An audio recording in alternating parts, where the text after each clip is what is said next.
বিএনপির বর্ধিত সভায় গণ অভ্যুত্থানে শহীদদের স্মরণে শোক প্রস্তাব। সাংগঠনিক নির্দেশনা দিচ্ছেন তারেক রহমান, যুক্ত হবেন খালেদা জিয়া। নয়া রাজনৈতিক বন্দোবস্তের অঙ্গীকার নিয়ে নতুন দলের আত্মপ্রকাশ কাল। বিভাজনের রাজনীতি থেকে মুক্ত থাকার পরামর্শ।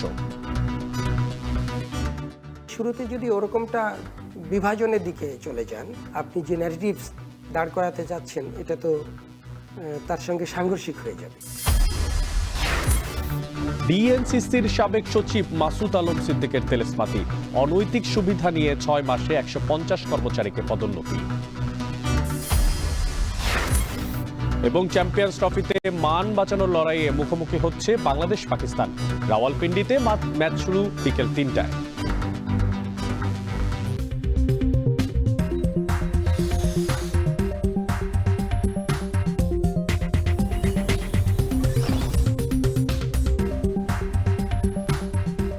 সবাইকে স্বাগত জানাচ্ছি এখন ঢাকায়। পুরো আয়োজনে আপনাদের সঙ্গে আছি আমি মশিউর অনিক। চলছে বিএনপির বর্ধিত সভা। যোগ দিয়েছেন বিএনপির ভারপ্রাপ্ত চেয়ারম্যান তারেক রহমান। ভার্চুয়ালি যোগ দেবেন চেয়ারপারসন বেগম খালেদা জিয়া। সকাল থেকে সভায় অংশগ্রহণ করতে সারা দেশ থেকে আসতে শুরু করেছেন দলের নেতাকর্মীরা। দীর্ঘ সময় পর এমন আয়োজনে উচ্ছ্বসিত নেতাকর্মীরা। 10টার আগেই পরিপূর্ণ হয়ে ওঠে জাতীয় সংসদ ভবনের এলডি হল প্রাঙ্গণ। জুলাই গণঅভ্যুত্থান সহ সকল আন্দোলনে শহীদদের স্মরণে শোক প্রস্তাব ও ধর্মীয় আচারের মাধ্যমে শুরু হয়েছে অনুষ্ঠান। স্বাগত বক্তব্যে বিএনপির মহাসচিব মির্জা ফখরুল ইসলাম আলমগীর বলেছেন, বর্ধিত সভা থেকে নির্দেশনা দেওয়া হবে সাংগঠনিক কাজ এগিয়ে নেয়ার।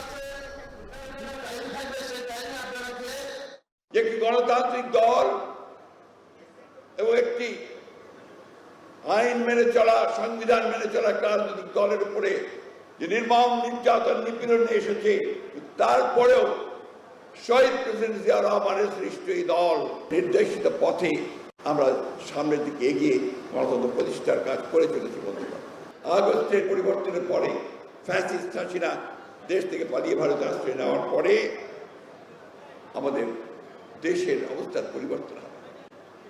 অতি দ্রুত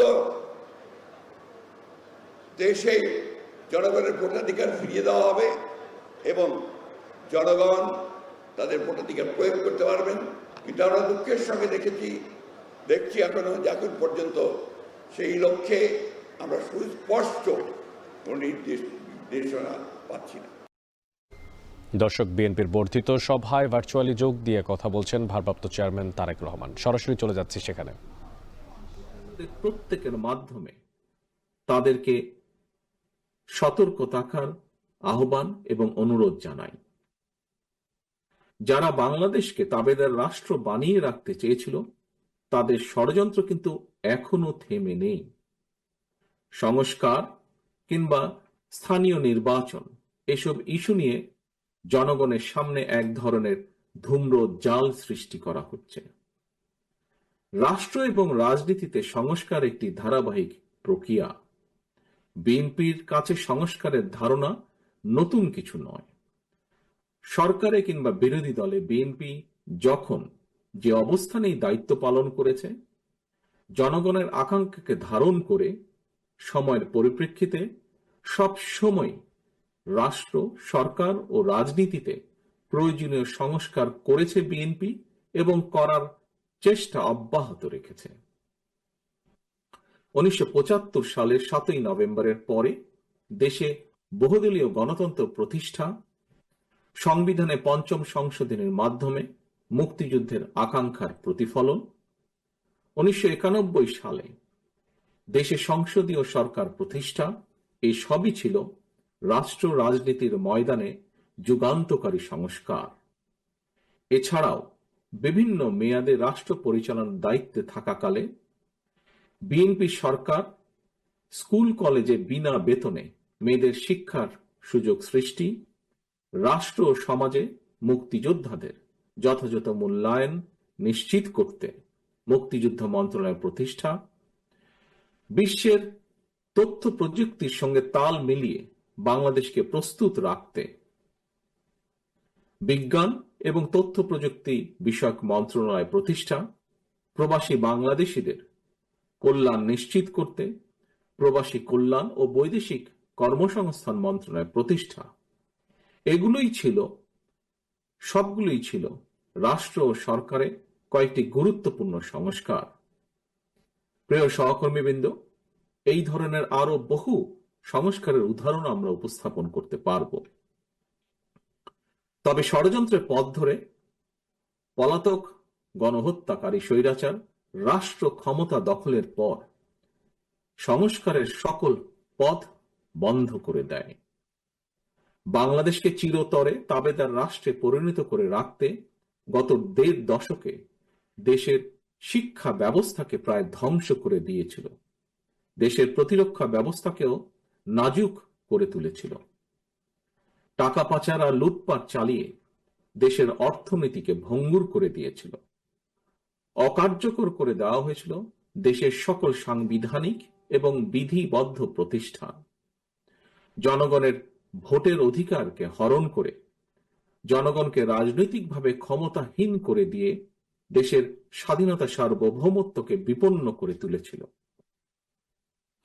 এমন পরিস্থিতিতে রাষ্ট্র, সরকার এবং রাজনীতির গুণগত পরিবর্তনের লক্ষ্যে mother of democracy Begum Khaleda Zia 2017 সালে ভিশন 2030 দিয়েছিলেন।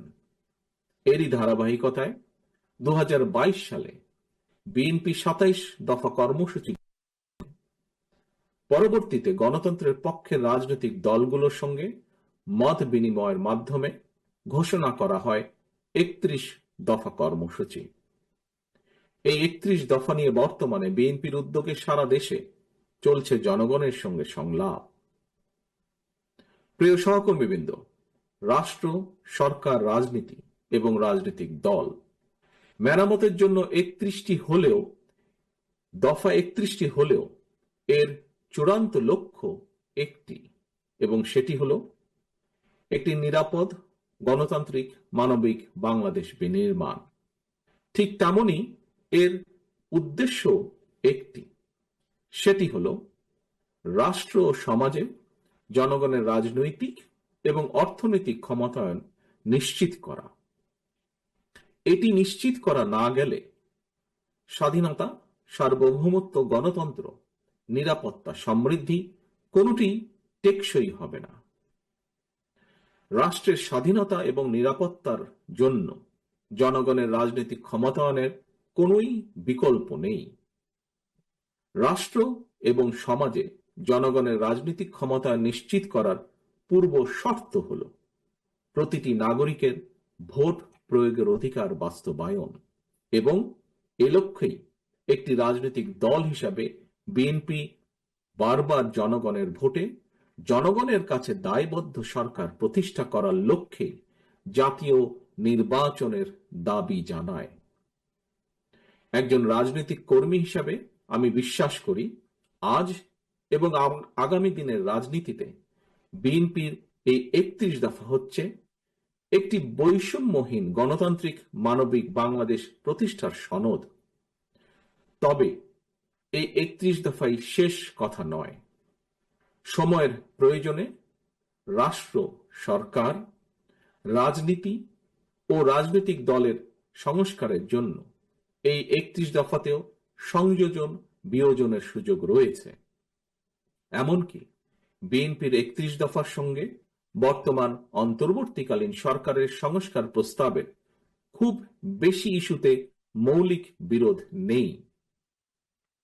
সম্মানিত নেতৃবৃন্দ, বিভিন্ন সময় জাতীয় নির্বাচন নিয়ে প্রধান উপদেষ্টার বক্তব্য জনমনে ইতিবাচক ধারণা সৃষ্টি করলেও জাতীয় নির্বাচন নিয়ে কোন কোন উপদেষ্টার বিভ্রান্তিমূলক বক্তব্য, মন্তব্য স্বাধীনতা প্রিয় গণতান্ত্রিকামী জনগণের জন্য হতাশার কারণও হয়ে উঠেছে।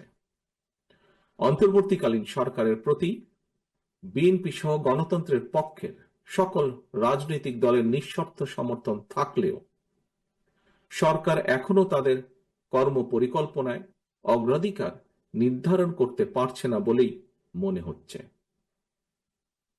সারা দেশে খুন, হত্যা, ধর্ষণ, চুরি, ছিনতাই, রাহাজানি বেড়েই চলেছে। বাজার সিন্ডিকেটের কবলে পড়ে নিত্য প্রয়োজনীয় দ্রব্যমূল্য নিয়ন্ত্রণহীন। বর্তমান অন্তর্বর্তীকালীন সরকার এখনো মনে হয় দেশের আইন শৃঙ্খলা পরিস্থিতির উপরে সম্পূর্ণ নিয়ন্ত্রণ প্রতিষ্ঠা করতে পারেনি।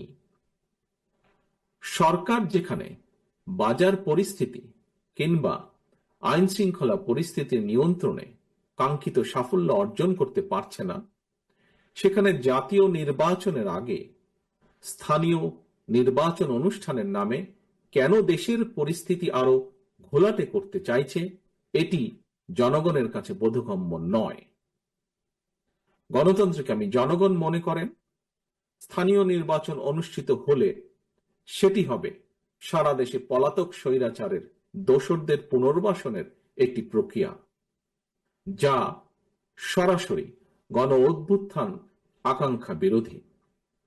গণহত্যাকারী, টাকা পাচারকারী, দুর্নীতিবাজ মাফিয়া চক্রকে পুনর্বাসন প্রক্রিয়া এই ফাঁদে বিএনপি পা দেবে না, বিএনপি পা দিতে পারে না। প্রিয় সহকর্মীবৃন্দ, বিএনপি জনগণের কাছে প্রতিশ্রুতিবদ্ধ আগামী জাতীয় নির্বাচনে বিএনপি জনরায় রাষ্ট্র পরিচালনার দায়িত্ব পেলে গণহত্যাকারী মানবতা বিরোধী অপরাধীদের বিচারের মুখোমুখি করবে। অন্তর্বর্তীকালীন সরকারের প্রতি আহ্বান, সারা দেশে গণহত্যাকারীদের দোসর মাফিয়া চক্রকে পুনর্বাসনের স্থানীয় নির্বাচন অনুষ্ঠানের পরিকল্পনা থেকে সরে আসুন। অবিলম্বে আগামী দিনগুলোর জন্য অন্তর্বর্তীকালীন সরকারের সুনির্দিষ্ট কর্ম পরিকল্পনার রোডম্যাপ ঘোষণা করুন। গণহত্যাকারী মাফিয়া প্রধান হাসিনা দেশ ছেড়ে পালানোর পর এ পর্যন্ত বেশ অনেকগুলো নতুন রাজনৈতিক দলের আত্মপ্রকাশ ঘটেছে। বহুদলীয় গণতন্ত্রে বিশ্বাসী বিএনপি সকল নতুন রাজনৈতিক দল ও সংগঠনকে স্বাগত জানায়। তবে নির্বাচনের মাধ্যমে গ্রহণ কিংবা বর্জনের চূড়ান্ত সিদ্ধান্ত জানাবে জনগণ। সুতরাং প্রতিটি দলের অংশগ্রহণ একটি অবাধ ও সুষ্ঠু নির্বাচন, জাতীয় নির্বাচন অনুষ্ঠানের লক্ষ্যে সবার আগে নির্বাচন কমিশনকে প্রস্তুত রাখতে হবে। দেশে একটি অবাধ এবং সুষ্ঠু নির্বাচন অনুষ্ঠানের জন্য নিরপেক্ষতাই হচ্ছে অন্তর্বর্তীকালীন সরকারের সবচেয়ে বড় পুঁজি। কিন্তু সরকারের নিরপেক্ষতা নিয়ে ইতিমধ্যেই জনমনে সন্দেহ, সংশয় সৃষ্টি হয়েছে। নিজেদের নিরপেক্ষতা বজায় রাখতে আমি বাংলাদেশ জাতীয়তাবাদী দলের পক্ষ থেকে অন্তর্বর্তীকালীন সরকারের প্রতি আরো সতর্কতা অবলম্বনের আহ্বান জানাই।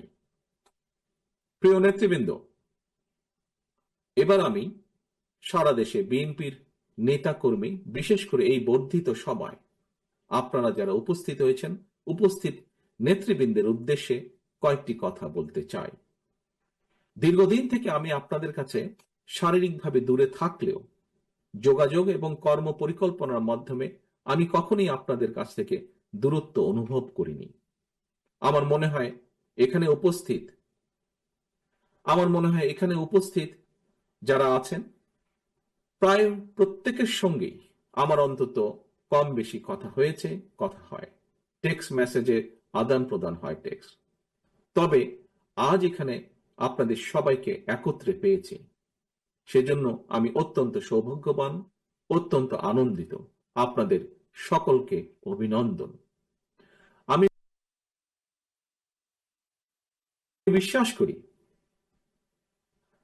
বিশ্বাস করি যে দলে আপনাদের মতন ত্যাগী এবং সাহসী নেতাকর্মী রয়েছেন, সেই দলকে কোনো স্বৈরাচারী দমিয়ে রাখতে পারে না। প্রিয় নেতৃবৃন্দ, আমরা এমন একটি বাংলাদেশ গড়তে চাই যে দেশে মুসলমান, হিন্দু, বৌদ্ধ, খ্রিস্টান তথা দল, মত, ধর্ম, বর্ণ নির্বিশেষে সবাই সমান অধিকার ভোগ করবেন। 55,000 বর্গমাইলের এই বাংলাদেশ ভূখণ্ডে বসবাসকারী আমাদের সকলেরই একটি পরিচয়, আমরা বাংলাদেশী। প্রিয় সহকর্মীবৃন্দ, পররাষ্ট্রনীতির ক্ষেত্রেও বিএনপির দৃষ্টিভঙ্গি সুস্পষ্ট। বিএনপি মনে করে বর্তমান বিশ্বে স্থায়ী শত্রু মিত্র বলে কিছু নেই, বরং একটি দেশের সঙ্গে অপর দেশের সম্পর্ক হবে পারস্পরিক স্বার্থ রক্ষা, প্রয়োজন এবং ন্যায্যতার ভিত্তিতে। অন্য দেশের সঙ্গে সম্পর্ক রক্ষার ক্ষেত্রে আমাদের নীতি সবার আগে বাংলাদেশ, অর্থাৎ নিজ দেশ এবং জনগণের স্বার্থ রক্ষা এবং সার্বভৌমত্ব, এটাই হবে প্রথম এবং প্রধান অগ্রাধিকার। আশা করি বর্ধিত সভার এই আলোকেই আপনাদের বক্তব্য উপস্থাপিত হবে। এই মুহূর্তে বিএনপি বাংলাদেশের সবচেয়ে বড় এবং জনপ্রিয় রাজনৈতিক দল।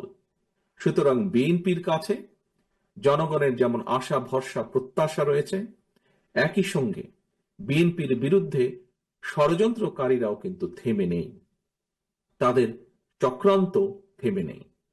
সুতরাং এই চক্রান্তকারীদের মোকাবেলা করে কিভাবে দলকে আরো শক্তিশালী এবং সুসংহত করা যায়, আমি আশা করি আপনাদের আলোচনায় সেই সম্পর্কেও সুনির্দিষ্ট প্রস্তাব থাকবে।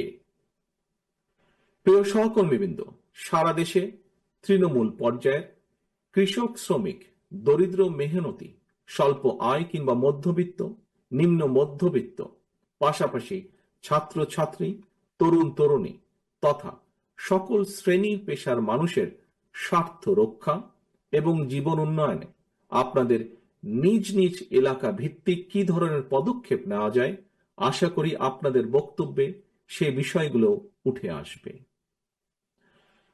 দলের সাংগঠনিক কার্যক্রমের পক্ষে অথবা বিপক্ষে অবশ্যই আপনারা সুনির্দিষ্ট বক্তব্য তুলে ধরবেন। তবে এই বিষয়ে আপনাদের দৃষ্টি আকর্ষণ করে বলতে চাই, সেটি হলো বিএনপি একটি বৃহৎ পরিবার। এই পরিবারে নানা বিষয় আমাদের মতের অমিল থাকতেই পারে। সুতরাং বক্তব্য দেওয়ার সময় ব্যক্তিগত পর্যায়ের বিরোধকে এড়িয়ে যাওয়াই বাঞ্ছনীয় বলে আমি মনে করি। আমরা সবাই আমাদের ঐক্যের শক্তির সক্ষমতা সম্পর্কে অবহিত। সহকর্মীবৃন্দ, ঐক্যই আমাদেরকে বারবার বিজয় আর সফলতা এনে দিয়েছে। সুতরাং আমাদের অবশ্যই খেয়াল রাখা অত্যন্ত জরুরি, আলোচনা সমালোচনা যেন নিজেদের মধ্যেকার ঐক্য বিনষ্টকারী কিংবা দলের ক্ষতির কারণ না হয়। আরো একটি বিষয় আমি আপনাদের দৃষ্টি আকর্ষণ করে বলতে চাই, নেতা নেত্রীদের সম্পর্কে আপনারা বক্তব্য দেবার সময় দয়া করে প্রশংসা সূচক শব্দ চয়নের ক্ষেত্রে আরো বেশি সতর্কতা, বুদ্ধিমত্তা এবং পরিমিতের বোধের পরিচয় দেবেন আপনারা। সারা দেশে বিএনপির সর্বস্তরের নেতাকর্মী, সমর্থক, ভাই ও বোনেরা, গত ১.৫ দশকে সারা দেশে বিএনপি সহ গণতন্ত্রের পক্ষে বিভিন্ন দল ও মতের নেতাকর্মীদেরকে অবর্ণনীয় নির্যাতন, নিপীড়ন সহ্য করতে হয়েছে। কেবল বিএনপিরই প্রায় ৬০ লক্ষেরও বেশি নেতাকর্মীর বিরুদ্ধে ১.৫ লাখ রাজনৈতিক হয়রানিমূলক মামলা দেওয়া হয়েছে। বিএনপির বর্ধিত সভায় ভার্চুয়ালি যোগ দিয়ে কথা বলছেন ভারপ্রাপ্ত চেয়ারম্যান তারেক রহমান। সরাসরি যুক্ত ছিলাম সেখান থেকে। নতুন রাজনৈতিক বন্দোবস্তের লক্ষ্যে আগামীকাল আত্মপ্রকাশ করতে যাচ্ছে নতুন রাজনৈতিক দল। সব ধর্ম, জাতি, গোষ্ঠীর অংশ নিশ্চিত করে গঠিত হচ্ছে দলটির কেন্দ্রীয় কমিটি। তবে নেতৃত্বে বিরোধের জেরে নতুন দলে যোগ দিচ্ছে না ইসলামী ছাত্র শিবির থেকে আসা নাগরিক কমিটির কেন্দ্রীয় কয়েকজন নেতা। পুরনো বিভাজনের রাজনীতি থেকে মুক্ত হতে না পারলে অভ্যুত্থানের যে শক্তি, সেই শক্তি আরও দুর্বল হতে পারে বলে মনে করছেন রাজনৈতিক বিশ্লেষকরা। হাসিব বিল্লাহ জানাচ্ছেন বাকিটা। রাজধানীর বাংলা মোটরের এই বাণিজ্যিক ভবনের ১৫ তলায় নানা শ্রেণী পেশার মানুষের পদচারণা। আগামীকাল শুক্রবার মানিক মিয়া এভিনিউতে আত্মপ্রকাশ হতে যাচ্ছে বৈষম্য বিরোধী ছাত্র আন্দোলন ও জাতীয় নাগরিক কমিটির নতুন রাজনৈতিক দল। দল গঠনের আগে তাই জানাক কার্যালয়ে একের পর এক বৈঠক, প্রস্তুতিমূলক সভা। নতুন রাজনৈতিক দলের ১৫১ জনের কেন্দ্রীয় কমিটিতে আহ্বায়ক এবং সদস্য সচিব হিসাবে দায়িত্ব নিতে যাচ্ছেন সদ্য সাবেক উপদেষ্টা নাহিদ ইসলাম এবং আখতার হোসেন। মুখ্য সংগঠক পদে আসতে পারেন হাসনাত আবদুল্লাহ ও সার্জিস আলম এবং সমন্বয়কারী পদে নাসির উদ্দিন পাটোয়ারি। তবে শীর্ষ পদের জন্য চলছে শেষ মুহূর্তের বোঝাপড়া। এদিকে সম্ভাব্য শীর্ষ নেতাদের বেশিরভাগই ঢাকা বিশ্ববিদ্যালয় থেকে আসায় অসন্তোষ দলের বাকি নেতাদের মধ্যে। তবে শীর্ষ পদের জন্য প্রতিযোগিতা থাকলেও সবার ত্যাগের মানসিকতা আছে বলে মনে করেন নাগরিক কমিটির মুখ্য সংগঠক।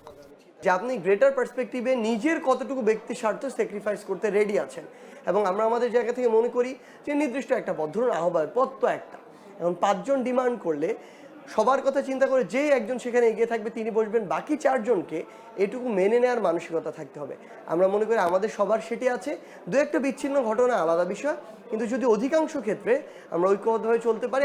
গণ অভ্যুত্থানের 1 মাস পর ফ্যাসিবাদী ব্যবস্থার বিলোপ ও নতুন রাজনৈতিক বন্দোবস্তের লক্ষ্যে তরুণ নাগরিকদের সমন্বয়ে 55 সদস্য নিয়ে আত্মপ্রকাশ করে জাতীয় নাগরিক কমিটি। এরপর বাড়তে থাকে সংগঠনটির কলেবর। 5.5 মাসে কেন্দ্রীয় কমিটির সদস্য সংখ্যা বেড়ে দাঁড়ায় 188 জনে। যোগ দেয় ছাত্রশক্তি অধিকার পরিষদ, এবি পার্টি, বাম সংগঠন সহ কওমি মাদ্রাসা ভিত্তিক বিভিন্ন ছাত্র সংগঠনের নেতারা। 24 ডিসেম্বরে ইসলামী ছাত্র শিবিরের সাবেক নেতারা সরাসরি যুক্ত হলে আরও গতি পায় জাতীয় নাগরিক কমিটির কার্যক্রম। সভা সমাবেশ সহ বিভিন্ন কর্মসূচিতে দেখা যায় ছাত্র শিবিরের সাবেক ও বর্তমান নেতাকর্মীদের উল্লেখযোগ্য উপস্থিতি। তবে চলতি মাসে রাজনৈতিক দলের আত্মপ্রকাশ উপলক্ষে নেতৃত্ব নিয়ে বিরোধ শুরু হয়। এরপর অভ্যুত্থানের কৃতিত্ব নিয়ে বিরোধে জড়ান ছাত্রশক্তি ও ছাত্র শিবির নেতারা। অভিযোগ ওঠে, অতীতে শিবির সংশ্লিষ্টতার কারণে নতুন দলে গুরুত্বপূর্ণ পদ দেয়া হচ্ছে না। এমন প্রেক্ষাপটে জানাক থেকে 21 ফেব্রুয়ারি পদত্যাগ করেন সাবেক শিবির নেতা মোহাম্মদ হিজবুল্লাহ। অন্যদিকে নতুন দলে না থাকার ঘোষণা দেন ঢাকা বিশ্ববিদ্যালয় শিবিরের সাবেক 2 সভাপতি, জানাকের যুগ্ম আহ্বায়ক আলী হাসান জুনায়েদ ও সদস্য সচিব রাফি সালমান রিফাত। আত্মপ্রকাশের শুরুতেই এমন বিভাজন হলে দলের শক্তি দুর্বল হয়ে যেতে পারে বলে মনে করেন এই সমাজবিজ্ঞানী। এরা অনেক ভালো অল্টারনেটিভ নিয়ে আসছে, তাহলে আমরা তাদেরকে পছন্দ করব। কিন্তু আপনি শুরুতে যদি ওরকমটা বিভাজনের দিকে চলে যান, যে নতুনত্ব ইনক্লুসিভনেসকে বাধাগ্রস্ত করবে, তাহলে তো আপনি যে ন্যারেটিভস দাঁড় করাতে যাচ্ছেন এটা তো তার সঙ্গে সাংঘর্ষিক হয়ে যাবে। আওয়ামী লীগ রেজিমের বিরুদ্ধে যারা ছিলেন মাঠে, অনেকে হয়তো সামনে যাননি তার রাজনৈতিক কৌশলগত কারণে, তাই না? অনেকে পেছনে থেকে এটাকে এক ধরনের রসদ জুগিয়েছে, একটা অংশ কন্ট্রিবিউট করেছে, তাকে তো আপনি ইগনোর করতে পারেন না। তবে নাগরিক কমিটির সদস্য সচিব আখতার হোসেনের দাবি, নেতৃত্ব বাছাইয়ের পূর্বে রাজনৈতিক পরিচয় মুখ্য হিসাবে দেখা হয়নি। পূর্বেকার রাজনৈতিক যে পরিচয়গুলো আছে সেগুলোকে আমরা কোনোভাবেই মুখ্য হিসেবে আমরা এখানে দেখিনি, বরং পূর্বেকার রাজনৈতিক অভিজ্ঞতাকে আমরা আমাদের মতাদর্শের সঙ্গে মিলিয়ে কিভাবে সুশৃঙ্খলভাবে বাংলাদেশের মানুষকে একটি নতুন ধারার রাজনীতি উপহার দিতে পারি সে লক্ষ্যেই আমরা কাজ করছি। নানা প্রান্তিক জনগোষ্ঠী তাদের সকলের একটা রিপ্রেজেন্টেশন রেখে তাদের সকলের পক্ষে হয়ে নাগরিক মর্যাদার প্রশ্নটিকে আমরা সবথেকে গুরুত্ব দিয়ে দেখব। এদিকে বুধবার 11তম সাধারণ সভায় সিদ্ধান্ত হয়, দল আত্মপ্রকাশের পর রাজনৈতিক সামাজিক সংগঠন হিসাবে থেকে যাবে জাতীয় নাগরিক কমিটি। কেউ রাজনৈতিক দলে যুক্ত হলে বাতিল হবে জানাকের সদস্যপদ। হাসিব বিল্লাহ, এখন, ঢাকা। দর্শক, বিএনপির বর্ধিত সভায় যুক্ত হয়েছেন বেগম খালেদা জিয়া। আমরা সরাসরি চলে যাচ্ছি সেখানে। হত্যায় যারা শহীদ হয়েছেন তাদের প্রতি আমি শ্রদ্ধা জানাচ্ছি। যারা আহত হয়েছেন তাদের প্রতি জানাচ্ছি আন্তরিক সমবেদনা। আমি চিকিৎসার কারণে যুক্তরাজ্যে অবস্থান করলেও আমি সব সময় আপনাদের পাশেই আছি। দীর্ঘ 15 বছর গণতন্ত্রের জন্য, আমার মুক্তির জন্য আপনারা যে নিরন্তর সংগ্রাম করেছেন এবং আমাদের অসংখ্য সহকর্মী প্রাণ দিয়েছেন, জুলুম নির্যাতনের শিকার হয়েছেন এবং প্রায় 1.25 লক্ষ মিথ্যা মামলায় জর্জরিত হয়েছে, এখন আদালতের বারান্দায় ন্যায় বিচারের জন্য ঘুরে বেড়াচ্ছেন। আপনাদের এ ত্যাগ শুধু দল নয়, জাতি চিরকাল স্মরণ রাখবে। দেশ আজ এক সংকটময় সময় অতিক্রম করছে। আপনাদের এবং ছাত্রদের সমন্বিত আন্দোলনের ফলে ফ্যাসিস্ট শাসকেরা বিদায় নিয়েছে একটা অন্তর্বর্তীকালীন সরকার গঠিত হয়েছে। তাদের কাছে জনগণের প্রত্যাশা রাষ্ট্র মেরামতের ন্যূনতম সংস্কার দ্রুত সম্পন্ন করে গণতান্ত্রিক ব্যবস্থায় ফিরে যাওয়ার জন্য সকলের কাছে গ্রহণযোগ্য একটি নির্বাচন অনুষ্ঠান সম্পন্ন করা। আমার অবর্তমানে দলের ভারপ্রাপ্ত চেয়ারম্যান, সিনিয়র নেতৃবৃন্দ এবং আপনাদের সকলকে সাথে সঙ্গে নিয়ে নিরন্তর কাজ করে দলকে সুসংহত করেছেন। আমি আপনাদের ধন্যবাদ জানাচ্ছি। আমি বিশ্বাস করি আপনারা শহীদ প্রেসিডেন্ট জিয়াউর রহমানের আদর্শে আরো উজ্জীবিত হয়ে আগামী নির্বাচনে সাফল্যের জন্য ঐক্যবদ্ধভাবে কাজ করবেন। এমন কোনো কাজ করবেন না যাতে আপনাদের এতদিনকার সংগ্রাম, আত্মত্যাগ বিফলে যায়। আমাদের সব সময় শহীদ প্রেসিডেন্ট জিয়াউর রহমানের সেই উক্তি মনে রাখা দরকার, ব্যক্তির চেয়ে দল বড়, দলের চেয়ে দেশ। বাংলাদেশের সর্বস্তরের মানুষ, বিশেষ করে তরুণ সমাজ আজ এক ইতিবাচক গণতান্ত্রিক পরিবর্তনের জন্য উন্মুখ হয়ে আছে। ক্ষুদ্র ক্ষুদ্র সংকীর্ণতা ভুলে দেশ ও জাতির বৃহত্তর স্বার্থে আমাদের কাজ করতে হবে। এখনো ফ্যাসিস্টদের দোসররা এবং বাংলাদেশের শত্রুরা গণ অভ্যুত্থানের মাধ্যমে প্রাপ্ত অর্জনকে নস্যাৎ করার জন্য গভীর চক্রান্তে লিপ্ত রয়েছে। ইস্পাত কঠিন ঐক্যের মাধ্যমে জনগণকে সঙ্গে নিয়ে এবং চক্রান্তকে ব্যর্থ করে দিতে হবে। গণতান্ত্রিক বাংলাদেশ বিনির্মাণের জন্য আমাদের সকলকে একযোগে কাজ করতে হবে। আসুন আমরা আগামী দিনগুলোতে শহীদ জিয়াউর রহমানের স্বপ্নের আধুনিক, সমৃদ্ধ ও গণতান্ত্রিক বাংলাদেশ বিনির্মাণের জন্য আমাদের সর্বশক্তি নিয়োগ করি এবং এত ত্যাগের বিনিময়ে প্রাপ্ত এই অর্জনকে সুসংগত এবং ঐক্যকে আরো বেগবান করি। আমি যুক্তরাজ্য থেকে অসুস্থ অবস্থায় আপনাদের আহ্বান জানাতে চাই, আসুন জনগণকে সম্পৃক্ত বাংলাদেশ জাতীয়তাবাদী দলকে পূর্বের ন্যায় আন্দোলন, সংগ্রাম ও রাষ্ট্র পরিচালনায় নেতৃত্ব প্রদানে আরো ঐক্যবদ্ধ এবং সুসংগতভাবে গড়ে তুলি। আপনাদের মাধ্যমে ছাত্র, যুবক সহ দেশবাসীর কাছে আহ্বান রাখতে চাই, আসুন প্রতিহিংসা, প্রতিশোধ নয়, পারস্পরিক ভালোবাসা ও ভ্রাতৃত্বের মাধ্যমে আমরা সকলে মিলে আমাদের প্রিয় মাতৃভূমিকে, বাংলাদেশকে সত্যিকার অর্থেই একটি বাসযোগ্য, উন্নত ও গণতান্ত্রিক রাষ্ট্রে পরিণত করি। আল্লাহ হাফেজ। বাংলাদেশ জিন্দাবাদ। বিএনপির বর্ধিত সভায় যোগ দিয়ে কথা বলেছেন ভার্চুয়ালি বেগম খালেদা জিয়া। সরাসরি যুক্ত ছিলাম সেখান থেকে। ঢাকা উত্তর সিটির সাবেক সচিব মোহাম্মদ মাসুদ আলম সিদ্দিক, তিনি প্রায় 150 কর্মকর্তা কর্মচারীকে পদোন্নতি এবং অতিরিক্ত দায়িত্ব দিয়েছেন গেল 6 মাসে, আর যার বেশিরভাগই লঙ্ঘন করা হয়েছে বিধিমালা। এছাড়াও মাসুদ আলম সিদ্দিক বিগত আওয়ামী লীগ সরকারের আমলে শ্রমিক লীগ সহ সভাপতি, তৃতীয় শ্রেণীর এক কর্মচারী থেকে তাকে নিয়ে যায় প্রথম শ্রেণীর কর্মকর্তাতে। তার বিরুদ্ধে অভিযোগ আছে এসব পদোন্নতির জন্য তিনি নিয়েছেন অনৈতিক সুযোগ সুবিধা। এদিকে অনিয়মের প্রমাণ পেলে ব্যবস্থা নেওয়ার আশ্বাস দিয়েছেন উত্তর সিটির প্রশাসক। শম্পা বিশ্বাস জানাচ্ছেন বাকিটা।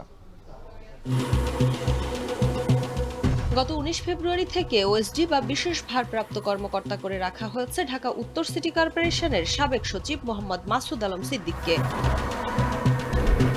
জানা যায় 2018 সালে অনুষ্ঠিত একাদশ জাতীয় সংসদ নির্বাচনে জেলা প্রশাসক হিসেবে বিতর্কিত দায়িত্ব পালন করেছিলেন তিনি। ওই নির্বাচনে সরকার মনোপুত ভূমিকা রাখায় পুরস্কার স্বরূপ 2021 সালে ঢাকা উত্তর সিটি কর্পোরেশনে সচিব হিসেবে নিয়োগ পান মাসুদ আলম সিদ্দিক। তবে পূর্বের বিতর্ক তার পিছু ছাড়েনি। কর্মক্ষেত্রের শেষ 6 মাসে তিনি প্রায় 150 জন কর্মকর্তা কর্মচারীকে পদোন্নতি এবং অতিরিক্ত দায়িত্ব দিয়েছেন, যার বেশিরভাগ ক্ষেত্রেই লঙ্ঘন করা হয়েছে পদোন্নতি এবং অতিরিক্ত দায়িত্বের বিধিমালা। অভিযোগ উঠেছে এসব পদোন্নতি দেওয়ার জন্য তিনি নিয়েছেন অনৈতিক সুযোগ সুবিধা। গত ডিসেম্বরে তিনি যেসব পদোন্নতি এবং অতিরিক্ত দায়িত্ব দিয়েছেন তার মধ্যে একজন ফারজানা আক্তার।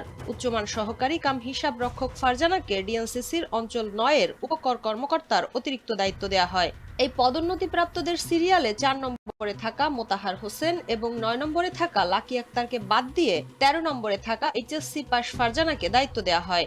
এক্ষেত্রে শিক্ষাগত যোগ্যতা এবং জ্যেষ্ঠতা 2 লঙ্ঘন করা হয়েছে। যদিও পরপর 2 দিন ফারজানার সঙ্গে কথা বলতে গিয়েও তাকে ডিএনসিসির অঞ্চল 9-এর অফিসে পাওয়া যায়নি। অবশেষে তৃতীয় দিন তাকে উত্তর সিটির নগর ভবনে পাওয়া গেলেও তিনি জানালেন সাংবাদিকদের সঙ্গে তার কথা বলতে মানা। সার্বিক ইনফরমেশনের জন্য অঞ্চলে গিয়েছিলাম, আপনাকে পাইনি। আমার সাথে কি আপনার অতিরিক্ত দায়িত্ব ওখানে, এই জন্য এই ব্যাপারে আমি কিছু বলতে পারবো না। সাংবাদিকদের সাথে আমাদের কথা বলা নিষেধ আছে। ফারজানার মতো অতিরিক্ত দায়িত্ব পাওয়া আরেক ব্যক্তি শেখ মোহাম্মদ আলী। শিক্ষাগত যোগ্যতা না থাকা সত্ত্বেও তাকে রেভিনিউ সুপারভাইজার থেকে করা হয়েছে উপকর কর্মকর্তা। যে অফিসে তার থাকার কথা পরপর 2 দিন গিয়েও তার খোঁজ পাওয়া যায়নি। তার মূল কাজ আঞ্চলিক অফিসে হলেও 2 দিন গিয়েই শোনা গেল তিনি আছেন নগর ভবনে। এখানেই শেষ নয়। সাবেক সচিব মাসুদ আলম সিদ্দিক বিগত আওয়ামী লীগ সরকারের আমলে শ্রমিক লীগের সহ সভাপতি আব্দুল খালেক মজুমদারকে 3য় শ্রেণীর কর্মচারীর পদ থেকে 1ম শ্রেণীর কর্মকর্তার অতিরিক্ত দায়িত্ব দিয়েছেন। আব্দুল খালেক মজুমদারকে তিনি অতিরিক্ত দায়িত্ব দিয়ে সহকারী সচিব এবং উপকর কর্মকর্তা করেছেন। এদিকে এমন অনিয়মের ব্যাপারে নগর পরিকল্পনাবিদরা বলছেন, নিয়ম ভেঙে পদোন্নতি এবং অদক্ষ লোককে পদে বসালে তার কুফল ভুগতে হবে সাধারণ জনগণ তথা সিটি কর্পোরেশনকে। 4র্থ শ্রেণীর কর্মচারী থেকে পদোন্নতি প্রাপ্ত হয়ে উপরের দিকে আসে, সেখানে কিছু সেবাদানের ঘাটতি থেকে যায়। কারণ প্রত্যেকেরই জানাশোনা এবং তার দক্ষতার একটা সীমাবদ্ধতা আছে। এটার কারণে প্রায় বাংলাদেশের প্রত্যেকটি প্রতিষ্ঠানে কিন্তু অসুবিধার সম্মুখীন তারা কিন্তু হয়। এমন পরিস্থিতিতে ডিএনসিসির নতুন প্রশাসক মোহাম্মদ এজাজ পদোন্নতি এবং অতিরিক্ত দায়িত্ব বণ্টনের ক্ষেত্রে অনিয়মের প্রমাণ পেলে ব্যবস্থা নেওয়ার আশ্বাস দিয়েছেন। সবগুলো রিভিউ করা হবে, কোনো ধরনের অনিয়ম হলে আমরা অ্যাকশনে যাব। একই সঙ্গে নতুন প্রশাসক একটি কমিটি করে পদোন্নতি এবং অতিরিক্ত দায়িত্বের বিষয়ে তদারকি করার ঘোষণাও দিয়েছেন। নানা অনিয়ম আর দুর্নীতি করার পরেও ঢাকা উত্তর সিটি কর্পোরেশনে বহাল তবিয়তে ছিলেন মাসুদ আলম সিদ্দিক। সেবা সংস্থায় দায়িত্ব পালন করতে এলেও বিভিন্ন সময় অনিয়মের প্রশ্নের মুখোমুখি হলে তিনি দায় এড়িয়ে যেতেন জনসংযোগ দপ্তরের দোহাই দিয়ে। এছাড়া নানা প্রকল্পে দুর্নীতি এবং অর্থ তছরুপের বিষয়ে জানতে চাইলে অফিসে থাকার পরেও জনসংযোগ দপ্তরের মাধ্যমে তিনি সাংবাদিকদের জানাতেন তিনি বাইরে আছেন। কিন্তু এত সতর্কতার পরেও মাসুদ আলম সিদ্দিকের শেষ রক্ষা হলো না। গত 19 ফেব্রুয়ারি তাকে ওএসডি করে জনপ্রশাসন মন্ত্রণালয়। শম্পা বিশ্বাস, এখন, ঢাকা। দেশের প্রয়োজনে সেনাবাহিনীর সদস্যদের সর্বোচ্চ পেশাদারিত্ব নিয়ে দায়িত্ব পালনের আহ্বান সেনাপ্রধান জেনারেল ওয়াকারুজ্জামানের। সেনাবাহিনীকে শক্তিশালী করতে অস্ত্র ও আধুনিক সরঞ্জাম ক্রয় সহ নানা উদ্যোগে আরও সক্ষমতা বৃদ্ধির কথা বলেন সেনাপ্রধান। সকালে রাজশাহী সেনানিবাসের বাংলাদেশ ইনফ্যান্ট্রি রেজিমেন্টাল সেন্টারে 7ম কর্নেল অফ দ্য রেজিমেন্ট অভিষেক অনুষ্ঠানে যোগ দিয়ে তিনি এমন কথা বলেন। রায়হানুল ইসলামের প্রতিবেদনে দেখবেন বিস্তারিত। দুর্জয় দুরন্ত নির্ভীক, এই মূলমন্ত্রে উজ্জীবিত বাংলাদেশ ইনফ্যান্ট্রি রেজিমেন্টাল সেন্টারে 7ম কর্নেল অব দ্য রেজিমেন্ট হিসেবে অভিষিক্ত হবার মধ্য দিয়ে এই রেজিমেন্টাল সেন্টারের অভিভাবকত্ব গ্রহণের এ আয়োজন। রণসঙ্গীতের সাথে সেনাদের শৃঙ্খল এ পদধ্বনি মুগ্ধতা ছড়ায় প্যারেড গ্রাউন্ডে। সেনাপ্রধান সেনানিবাসের শহীদ কর্নেল আনিস প্যারেড গ্রাউন্ডে পৌঁছলে সেনাপ্রধানকে প্রচলিত সামরিক রীতি অনুযায়ী গার্ড অব অনার দেয়া হয়। পরে সেনাবাহিনী প্রধানকে পরিয়ে দেয়া হয় colonel rank badge. Bangladesh infantry রেজিমেন্টের কর্নেল অব দ্য রেজিমেন্ট হিসেবে দায়িত্ব নিতে পেরে আমি অত্যন্ত গর্বিত। বাংলাদেশ সেনাবাহিনীর আধুনিকায়ন ও উন্নয়ন সাধিত হয়েছে। এর মধ্যে নতুন নতুন ইউনিট প্রতিষ্ঠা, আধুনিক অস্ত্র ও সরঞ্জামাদি সংযোজন সহ বহু উন্নয়ন ও কল্যাণমূলক কার্যক্রম অন্তর্ভুক্ত রয়েছে। এ সময় সেনাবাহিনীকে আরও আধুনিক ও যুগোপযোগী করে গড়ে তোলার প্রত্যয় ব্যক্ত করেন সেনাপ্রধান। আশা প্রকাশ করেন প্রয়োজনে সর্বোচ্চ ত্যাগ স্বীকার করে দেশ রক্ষায় ভূমিকা রাখবেন সেনা সদস্যরা। ইতিমধ্যে আমরা ইন্ডিজিনিয়াস ডিফেন্স ইন্ডাস্ট্রি তৈরির কার্যক্রম শুরু করেছি, যা আমাদের সক্ষমতাকে অনেকাংশে বৃদ্ধি করবে এবং আত্মনির্ভরতাও অনেকাংশে বৃদ্ধি পাবে। কর্নেল অব দ্য রেজিমেন্ট হিসাবে আমি বাংলাদেশ ইনফ্যান্ট্রি রেজিমেন্টের প্রত্যেকটি সদস্যকে পেশাদার ও সুপ্রশিক্ষিত হিসাবে গড়ে তুলতে সর্বদা বদ্ধপরিকর। পাশাপাশি সেনা সক্ষমতা বৃদ্ধিতে নিজস্ব ডিফেন্স ইন্ডাস্ট্রির কথা বলেন সেনাপ্রধান। এই রেজিমেন্টের প্রতিটি সদস্য দেশের যে কোনো প্রয়োজনে স্বতঃস্ফূর্তভাবে দায়িত্ব পালন করবে এবং প্রয়োজনে নিজেদের জীবন উৎসর্গ করতে প্রস্তুত থাকবে। পরে তিনি 19তম বাৎসরিক অধিনায়ক সম্মেলনে যোগ দিয়ে এই রেজিমেন্টের উন্নয়ন, পেশাগত দক্ষতা ও দেশে বিদেশে পরিচালিত কার্যক্রমের বিষয়ে মতবিনিময় করেন। রাকিবুল হাসান, এখন রাজশাহী। হামাস 4 ইসরায়েলি জিম্মির মরদেহ হস্তান্তরের পরই 6 শতাধিক ফিলিস্তিনি বন্দীকে মুক্তি দিয়েছে ইসরায়েলি কর্তৃপক্ষ। আর এর মধ্য দিয়ে শেষ হলো প্রথম ধাপের বন্দি বিনিময়। 6 সপ্তাহের যুদ্ধবিরতি আগামী 1 মার্চ শেষ হলেও এখনও আলোর মুখ দেখেনি দ্বিতীয় ধাপের মুক্তি। এদিকে ট্রাম্প বলছেন এই বিষয়ে ইসরায়েলকেই সিদ্ধান্ত নিতে হবে। প্রথম ধাপের চুক্তি অনুযায়ী 33 ইসরায়েলির বিনিময়ে মুক্তি মিলছে প্রায় 2000 ফিলিস্তিনির। বিস্তারিত জানাচ্ছেন তানভীর জনি। গেল 19 জানুয়ারি ফিলিস্তিনের স্বাধীনতাকামী সংগঠন হামাস ও ইসরায়েলের মধ্যে যুদ্ধবিরতির চুক্তি কার্যকর হয়। 3টি ধাপে বন্দি বিনিময় এবং যুদ্ধবন্ধের শর্ত মেনে নেয় তারা। তবে দুই পক্ষের চুক্তি ভঙ্গের অভিযোগে বেশ কয়েকবার সংশয়ের মুখে পড়ে প্রথম ধাপের যুদ্ধবিরতি চুক্তি। অবশেষে নানা জল্পনা কল্পনার পর ইসরায়েলের কাছে 4 জিম্মির মরদেহ হস্তান্তর করে হামাস। বিনিময়ে 6 শতাধিক ফিলিস্তিনি বন্দীকে মুক্ত করে ইসরায়েল। বৃহস্পতিবার ভোরবেলায় অধিকৃত পশ্চিম তীরের রামাল্লায় ফিলিস্তিনি বন্দীদের স্বাগত জানাতে জড়ো হন স্বজনেরা। অধিকৃত পশ্চিম তীরের ওফের কারাগার থেকে বাসে করে জিম্মিদের নিয়ে আসা হয় সেখানে। তাদের দেখে উল্লাসে মেতে ওঠেন সবাই। প্রিয়জনকে কাছে পেয়ে অনেকে কান্নায় ভেঙে পড়েন। احنا بستنانا بفارغ الصبر والولاد ضلوا طول الليل بالشارع هم بيستنوا فيهم يا ربي متى بده يروح. طب مش عارفه شو معتقل عند اليهود له 420 يوم 12 ساعه. محمد اعتقلوه من خان يونس. এদিকে মরদেহ গ্রহণের পর পরিচয় শনাক্তে ডিএনএ পরীক্ষা করছে ইসরায়েলি কর্তৃপক্ষ। যদিও জিম্মিদের নাম পরিচয় আগেই প্রকাশ করে হামাস, তাদের সবাইকে 2023 সালের 7 অক্টোবর হত্যা করা হয়েছে বলে ধারণা করা হচ্ছে। এর মধ্য দিয়ে শেষ হলো প্রথম ধাপের বন্দি বিনিময়। এই সময়ের মধ্যে জীবিত ও মৃত 33 ইসরায়েলি জিম্মির বদলে মুক্তি পেল প্রায় 2000 ফিলিস্তিনি বন্দী। 6 সপ্তাহের যুদ্ধবিরতি শেষ হচ্ছে আগামী 1 মার্চ। শর্ত অনুযায়ী প্রথম ধাপের সফলতার পরই দ্বিতীয় ধাপ শুরু হওয়ার কথা। তবে কোনো পক্ষই এখন পর্যন্ত এ ব্যাপারে সিদ্ধান্তে পৌঁছাতে পারেনি। বিষয়টি ইসরায়েলি কর্তৃপক্ষের উপর ছেড়ে দিয়েছেন মার্কিন president Donald Trump. They think they're doing us a favor by sending us bodies.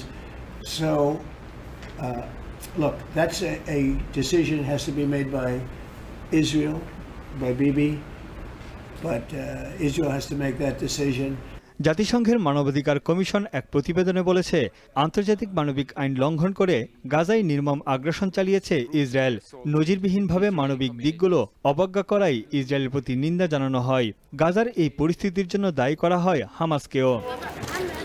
এদিকে ইসরায়েলিরা অধিকৃত পশ্চিম তীরে তাদের আক্রমণ চালিয়ে যাচ্ছে। নূর শামস শরণার্থী শিবির ছেড়ে পালাচ্ছেন ফিলিস্তিনিরা। গেল রোববার পশ্চিম তীরে ট্যাঙ্ক পাঠিয়ে শরণার্থী শিবিরে হামলার নির্দেশ দেয় ইসরায়েল। তানভীর জনি, এখন বিশ্ব। এখন ঢাকা শেষ করার আগে শিরোনামগুলো জানিয়ে দেব আরও একবার। নির্বাচনে ঐক্যবদ্ধভাবে কাজ করার নির্দেশ খালেদা জিয়া।